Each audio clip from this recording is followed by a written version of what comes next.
Good morning, শুভ সকাল। চলে এলাম আবারও একটি নতুন ভিডিও নিয়ে আপনাদের সাথে শেয়ার করতে। আর দেখো, অনেক দিন পর আমি আজ আমার শ্বশুর বাড়িতে এসেছি, গ্রামের বাড়ি। তাই তোমাদের সাথে শেয়ার করি আমার গ্রামের বাড়িটা কেমন, আমার শ্বশুর বাড়িটা কেমন। চলো, এখন বাজে সকাল 6টা, আর এখানে তাড়াতাড়ি ঘুম ভেঙে যায়। আর কত সুন্দর পরিবেশ তোমরা দেখতেই পাচ্ছ, আমিও কিন্তু উপভোগ করছি, খুব এনজয় করছি। কি হলো, মশা কামড়াচ্ছে? হ্যাঁ, মশা কামড়াচ্ছে।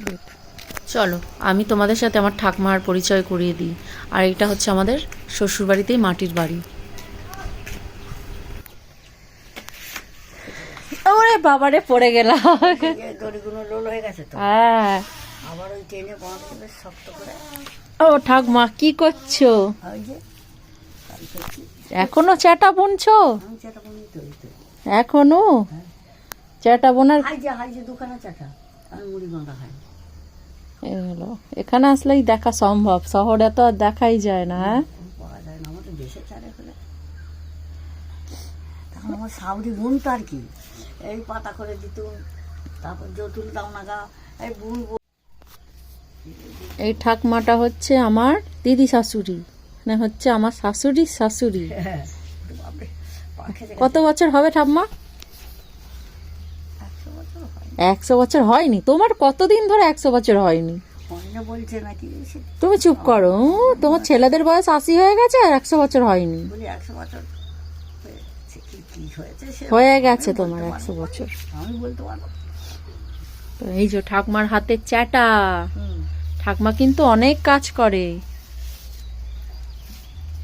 ঠাকমা ঘর ঝাড়ু দেয়, নেতা দেয়। এই যে এইটা আমার শ্বশুর বাড়ি। উঠেছি এখন কি সববার আগে উঠেছি, ধরি ধরি আগে উঠেছে, তারপরে সে ছড়া দিয়ে তুলসী তলায় ঢাকা দিয়ে আমি পায়খানা বসতে গেছি, কাপড় আজারে পায়খানা বসে এসে মুখ ধুয়ে আমি পাতাগুলো সব খোলে করে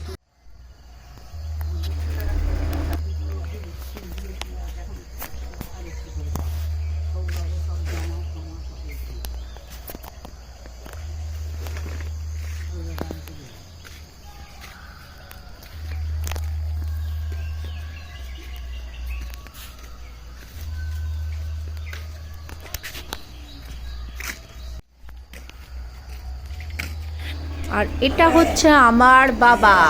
তো দাদু দেখ কি করছে, পা ধুচ্ছে।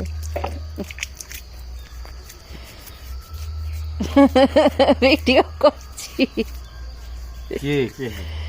ভিডিও করি।